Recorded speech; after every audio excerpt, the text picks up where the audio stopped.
Welcome back, partners. When you think of a great Western, what's the first image that comes to mind? For most of us, it's that dusty Main Street showdown. Two figures staring each other down, hands hovering over their holsters. The wind carrying tumbleweeds across the silent ground. It's not just about the gunfire. It's about courage, justice, betrayal, and survival. And today, we're diving into the 20 most legendary Western duels of all time. These are the moments that defined heroes, crowned villains, and changed the way audiences saw the Wild West on the big screen. But before we start counting down, if you love movies as much as we do, make sure to hit that like button and subscribe for more epic deep dives into the greatest moments in film history. And hey, stick around until the very end, because the number one duel might just surprise you. All right, saddle up. Let's draw 20. Our countdown kicks off with one of the most charismatic outlaws in Western legend, Billy the Kid, brought to life with fiery charm by Emilio Estevez. Now, imagine this. Billy strolls into a confrontation with John Chisholm, a powerful cattle baron who owes him $500. Chisholm, stubborn and prideful, refuses to pay. At this moment, most men would reach for their gun. But Billy? He had a different kind of weapon. His words and his swagger. He smirks, raises his voice just enough for the room to hear, and declares, "Yoo-hoo! I'll make you famous." That one line transformed the standoff into something unforgettable. Instead of bullets flying, Billy turned it into a battle of psychological intimidation. He threatened to kill one of Chisholm's men for every $5 owed, all without drawing a gun. What makes this duel stand out isn't the violence, but the electric tension. Billy showed that power in the West wasn't always about speed with a revolver. Sometimes it was about sheer nerve, and that's what made him so dangerous. By the end, the odds tilt in Billy's favor, and with the help of his allies, he walks away on top, cementing himself not just as an outlaw, but as a legend who could turn a debt collection into a duel for the ages. 19. At number 19, we shift into the world of spaghetti westerns. Gritty, stylish, and morally complex. In The Big Gun Down, we meet Jonathan Corbett, played by the stone-faced master of cool himself, Lee Van Cleef. Corbett is a bounty hunter, respected and feared for his precision. His target? A Mexican outlaw named Cuchillo, known not for his guns, but for his deadly skill with knives. What begins as a straightforward chase turns into something much deeper. Corbett soon realizes that Cuchillo isn't the villain he was made out to be. He's been framed, his life twisted by lies from the powerful elite. And this is where the duel transforms. Instead of a simple capture, Corbett offers Cuchillo the chance for justice, a face-to-face showdown with the real villain. The duel that follows is unlike any other in the genre. It's not just pistols at dawn, it's a knife fight dripping with suspense, backed by one of Ennio Morricone's signature scores. Every clang of steel, every beat of sweat, pulls you deeper into the moment. When the dust settles, it's not just about victory, it's about truth cutting through corruption. And that's why this duel earns its place on our list. Because it showed that even in the blood-soaked world of westerns, justice could still shine through the blade of a knife. 18.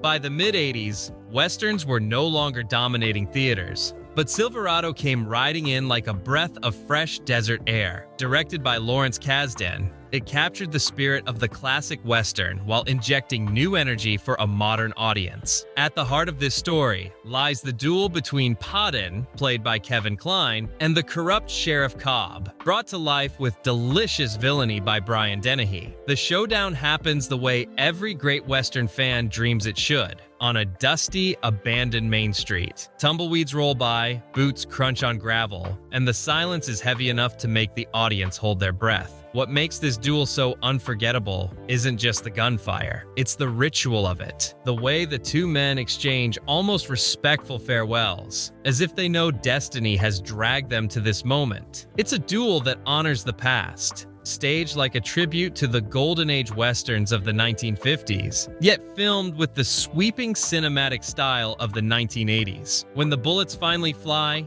the orchestral score swells, and the screen explodes with drama. It's not just about one man defeating another. It's about goodness reclaiming the town from corruption. A classic tale, retold for a new generation. 17. At number 17, we jump forward to the 21st century when director Kevin Costner brought westerns roaring back with open range. Here, the duel isn't between two men. It's between justice and tyranny. Charlie Waite, played by Costner himself, and Boss Spearman, the legendary Robert Duvall, are forced into a final confrontation with the ruthless rancher Denton Baxter and his gang. This moment is the payoff for nearly the entire film. The tension has been simmering, the injustice unbearable, and by the time Charlie confronts Baxter, the audience is on edge. And then comes the twist. Instead of a slow, drawn-out standoff, the duel erupts in an instant. Charlie delivers the gut punchline, "You the one killed our friend?" That's right. I shot the boy too, and I enjoyed it. In the blink of an eye, all hell breaks loose. What begins as a duel explodes into a town-wide gunfight, filmed with brilliant cinematography and raw, echoing sound design that makes every gunshot feel like thunder in your chest. It's one of the most realistic portrayals of frontier violence ever put on screen. Messy, chaotic, and devastating. This isn't just a shootout. It's a war for the soul of the town. 16. Sliding into the 16th spot is a spaghetti western gem, The Grand Duel, starring none other than Lee Van Cleef, the eternal gunslinger with the steely eyes. The film builds toward a clash between Van Cleef's character, Sheriff Clayton, and the notorious Saxon brothers, a family of ruthless killers who think they own the frontier. The duel is staged as an homage to Sergio Leone's signature style. We get the extreme close-ups of squinting eyes, the twitch of fingers hovering near a revolver, and that unrelenting operatic score by Luis Bacalov, echoing like a funeral hymn across the canyon. Then the gunfire erupts. Sudden, brutal, and unrelenting. Bullets cut through the dusty air, and chaos reigns. No one walks away untouched. Everybody pays the price. It's operatic violence at its finest, capturing the raw fatalism of the spaghetti western. No happy endings here. Just the grim reality that in the West, justice usually came at the cost of blood. 15. At number 15, we travel not to the American frontier, but to the wide-open landscapes of Australia. That's right, Quigley Down Under, starring Tom Selleck as sharpshooter Matthew Quigley, gives us one of the most unique duels in the genre. Quigley, a man famed for his long-range rifle skills, finds himself facing his old employer, the arrogant and cruel Elliot Marston, played by Alan Rickman, in one of his most delightfully sinister roles. Here's the twist. Quigley has been wounded, beaten down, and disarmed. Marston, gloating, hands him a revolver, sneering that Quigley isn't much of a pistol fighter. It seems like certain death. But this is where the duel flips expectations. Quigley coolly raises the revolver and in one swift motion, drops Marston where he stands. Then comes the iconic line, "I said I never had much use for one. I never said I didn't know how to use it." This duel works on so many levels. It's cinematic justice, a clever subversion of expectations, and a reminder that underestimating a true gunslinger is a fatal mistake. Against the backdrop of Australia's sun-scorched plains, Quigley's victory feels not only earned, but poetic. A Western duel on the other side of the world. 14. Some duels are about courage, some are about revenge. And then there's Butch Cassidy and the Sundance Kid, where the duel is about desperation and survival. Played with effortless charm by Paul Newman, Butch, and smoldering cool by Robert Redford, Sundance. These two legendary outlaws find themselves surrounded in Bolivia by a group of armed bandits. They're outnumbered, outgunned, and out of options. Sundance turns to Butch and asks if he can take the two on the right. Butch admits, almost sheepishly, that he's never actually killed anyone before. The timing couldn't be worse. And yet, it's darkly hilarious. What follows is classic Western irony. Despite their banter, the two men unleash their full skill when the bullets fly. Sundance's lightning reflexes and Butch's determination turn the impossible into a fleeting chance at survival. This duel stands out because it blends humor with tension. Even in their deadliest moments, Butch and Sundance remain human, witty, flawed, and likable. It's no wonder this film has endured as one of the most beloved buddy westerns of all time. 13. If most westerns are about dusty main streets and grim-faced cowboys, The Quick and the Dead flips the formula into something bold and stylish. Directed by Sam Raimi, the film plays out like a comic book brought to life. Fast cuts, dramatic angles, and duels staged almost like gladiator matches. At the heart of it all is the climactic face-off between the Lady, played by Sharon Stone, and the tyrannical town ruler John Herod, Gene Hackman at his villainous best. This isn't just a gunfight, it's deeply personal. Herod has ruled with cruelty, manipulating the town through fear. The Lady's duel isn't about glory, it's about liberation and vengeance. As the two stand across from one another in the ruins of the town, Raimi throws every cinematic trick at the screen. Zoom-ins on eyes, extreme close-ups of twitching fingers, wind howling through broken windows. When the gunfire finally erupts, it's pure release. The Lady doesn't just win, she reclaims her dignity and frees the town from Herod's shadow. It's a duel soaked in both style and emotion, proving that the Western genre could still reinvent itself in the 1990s. 12. Now for something entirely different. Most Western duels are about who can draw the fastest, but in the Big Country, director William Wyler turns the idea of a duel on its head. The film follows James McKay, played by Gregory Peck, an outsider from the East who travels west to marry into a powerful ranching family. The West, however, doesn't play by the rules of the East, and McKay quickly finds himself in the middle of a blood feud. He's challenged to a one-on-one duel by Buck Hannessy, Chuck Connors. Everyone expects McKay to prove himself by playing the classic Western game: quick draw, fast trigger. But instead, McKay does the unthinkable. He refuses. By walking away, McKay redefines what bravery means. His courage isn't in pulling the trigger, it's in standing up to the very idea of violence as the only answer. This duel is unforgettable, not for the gunfire, but for the silence. It's a thought-provoking reminder that the West was more than just bullets. It was also about the struggle between honor, morality, and survival. 11.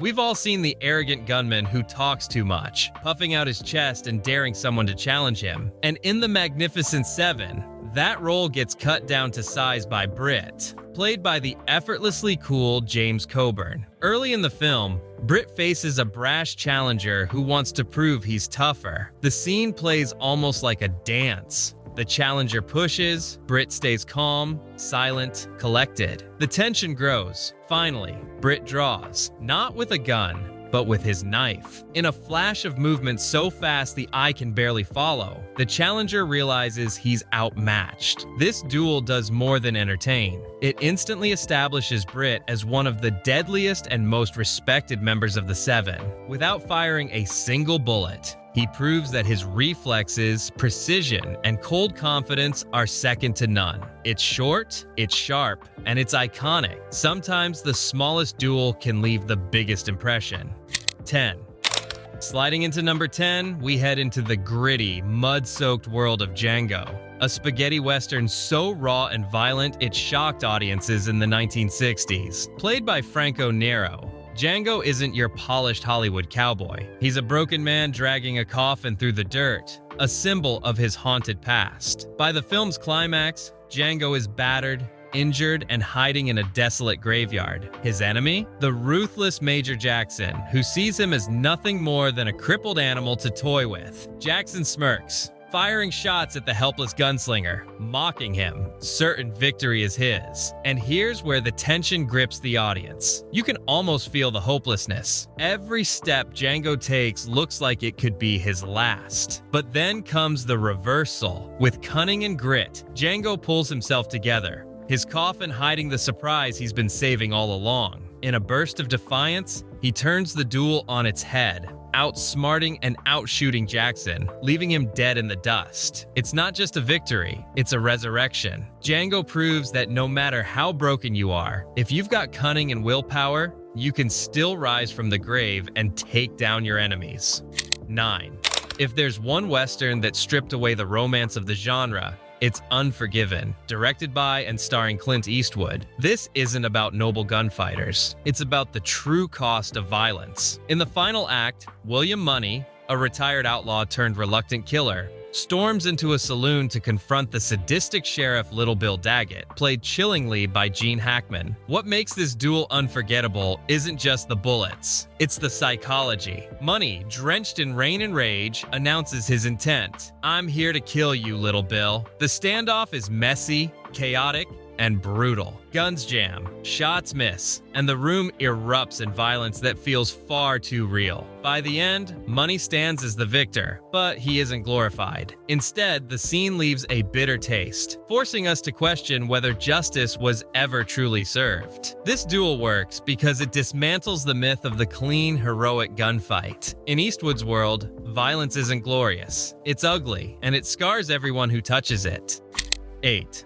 Sometimes the most powerful duels are the ones that feel inevitable. In Shane, the quiet gunslinger played by Alan Ladd tries his best to escape violence, to live a peaceful life. But the West doesn't let men like Shane retire easily. Enter Jack Wilson, a ruthless hired gun brought to town to crush the homesteaders. Played with icy menace by Jack Palance, Wilson is the shadow to Shane's light, a mirror image twisted into villainy. When the two finally face each other, the silence is deafening. The saloon becomes a stage, every pause stretching into eternity. Wilson sneers. Shane squares his shoulders, and the entire town holds its breath. The gunfire is sudden, shocking, and final. Shane prevails, but the cost is clear. Violence may solve problems, but it also isolates the man who wields it. As Shane rides off into the mountains, wounded and alone, the duel lingers in our minds. Not as triumph, but as tragedy.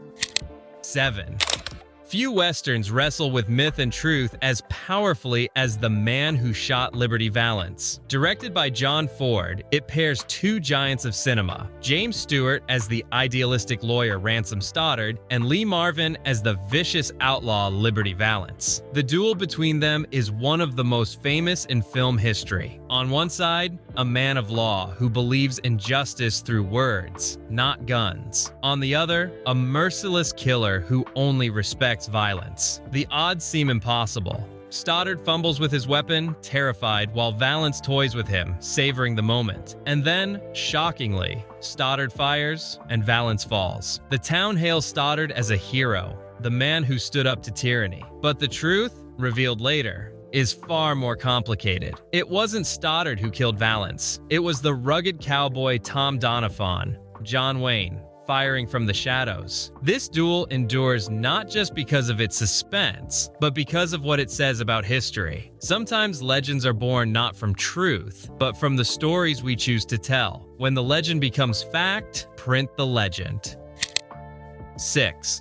At number 6, we step into one of the most beloved modern westerns, Tombstone. The film is packed with legendary moments, but none more iconic than the duel between Doc Holliday, Val Kilmer, and the dangerous outlaw Johnny Ringo, Michael Biehn. Here's what makes this duel so powerful. It's unexpected. Ringo has been waiting for a showdown with Wyatt Earp, Kurt Russell, but when the moment arrives, he doesn't find Wyatt. He finds Doc, sickly, coughing, and pale. Doc seems the least likely man to stand, but then he delivers the chilling line, "I'm your Huckleberry." The tension skyrockets. Two of the fastest guns in the West stare each other down, but Ringo's swagger begins to crack. He realizes he isn't facing a tired drunk. He's facing death in human form. The duel is quick, shocking, and final. Doc moves faster, his bullet striking true. Ringo, once feared, crumbles into the dirt. It's a duel that proves why Val Kilmer's Doc Holliday remains one of the most celebrated Western characters ever. Witty, tragic, and utterly unforgettable. 5.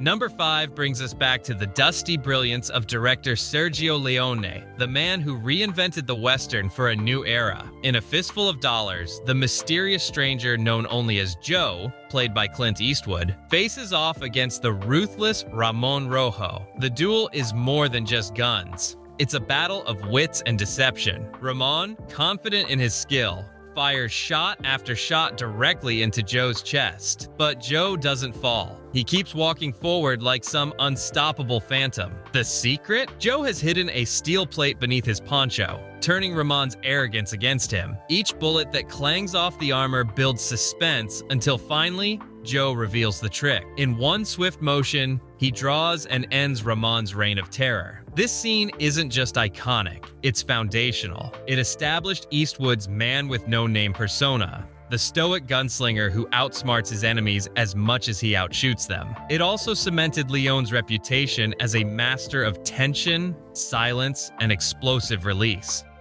4. Few duels are as famous or as influential as the one in High Noon. Directed by Fred Zinnemann, it's a masterclass in suspense and storytelling. The setup is simple. Marshal Will Kane, Gary Cooper, has just married and is ready to retire. But word comes that outlaw Frank Miller is returning on the noon train, seeking revenge. Kane has hours to prepare, but the townspeople, cowards one and all, refuse to stand with him. As the clock ticks closer to noon, tension builds like a drumbeat. Shots of the ticking clock, empty streets, and Kane's growing desperation make the audience feel the crushing weight of his isolation. Finally, the train whistle blows. Miller and his gang step off. Kane, alone, stands in the street. The duel is fast, brutal, and nerve-wracking. Against all odds, Kane prevails. But victory is bitter. His town abandoned him when he needed them most. This duel isn't just cinematic, it's symbolic. Released during the era of political fear and blacklists in Hollywood, High Noon became a story about standing up for what's right, even when no one else has your back. 3.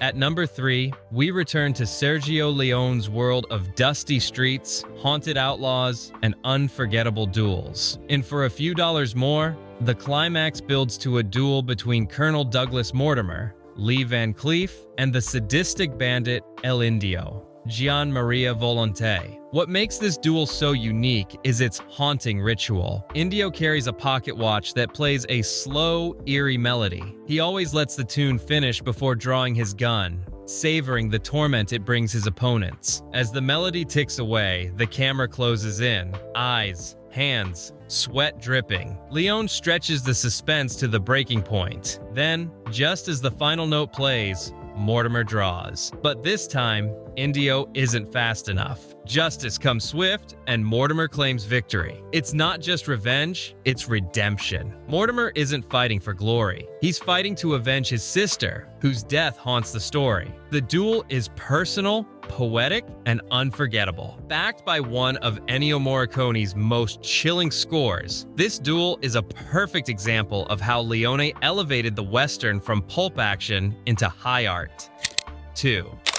If there's one duel that feels like pure cinema, it's the three-way standoff at the climax of The Good, the Bad, and the Ugly. Picture it, a sun-scorched cemetery, thousands of gravestones circling like silent witnesses. In the center, 3 men face each other. Blondie, Clint Eastwood, calm and unreadable. Tuco, Eli Wallach, twitchy and desperate. And Angel Eyes, Lee Van Cleef, cold and calculating. Director Sergio Leone stretches the tension to its breaking point. Close-ups of eyes, hands trembling over holsters, the wind whipping across the graves. And above it all, Ennio Morricone's score, building from a whisper to a thunderous crescendo. For what feels like an eternity, no one moves. Then, in a blur of motion, guns blaze. Angel Eyes falls. Tuco realizes his gun is useless. Blondie had removed the bullets earlier. The man with no name stands alone, the ultimate survivor of the West. This isn't just a duel, it's the duel. A moment so iconic that it has been copied, parodied, and honored in films for decades. It represents everything the spaghetti Western stood for: style,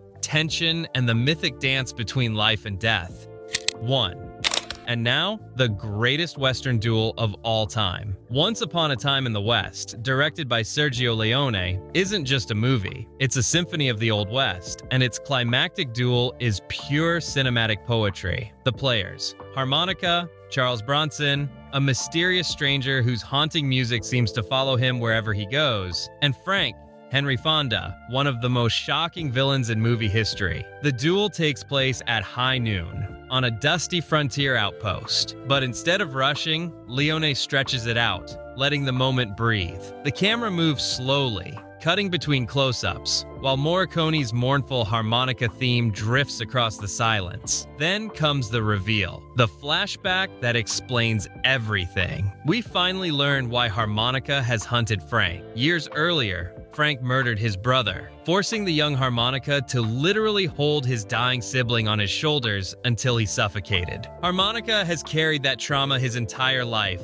waiting for this moment of vengeance. When the guns finally fire, it's over in an instant. Harmonica shoots Frank dead, ending years of torment. The duel isn't just about bullets. It's about fate, memory, and the inevitability of justice. It's slow, operatic, and devastating. Leone didn't just stage a gunfight, he staged a myth. The kind of story that feels like it's been passed down through generations around campfires. This duel isn't just the best Western duel. It might be one of the greatest moments in all of film. And there you have it, the 20 greatest Western duels of all time. From the witty banter of Butch Cassidy to the haunting vengeance of Once Upon a Time in the West. What makes these scenes unforgettable isn't just the gunfire. It's the storytelling, the build-up, the silence before the storm, the clash of personalities and ideals. Every duel is a story within a story. A battle not just of bullets, but of wills. So the next time you hear the whistle of the wind across an empty street, or imagine the weight of a revolver at your side, remember, in the Western, a duel is never just a fight. It's a moment that defines who you are and what you stand for. If you enjoyed this countdown and want to see more epic movie moments brought to life, don't forget to like this video and subscribe for more cinematic journeys into the greatest stories ever told.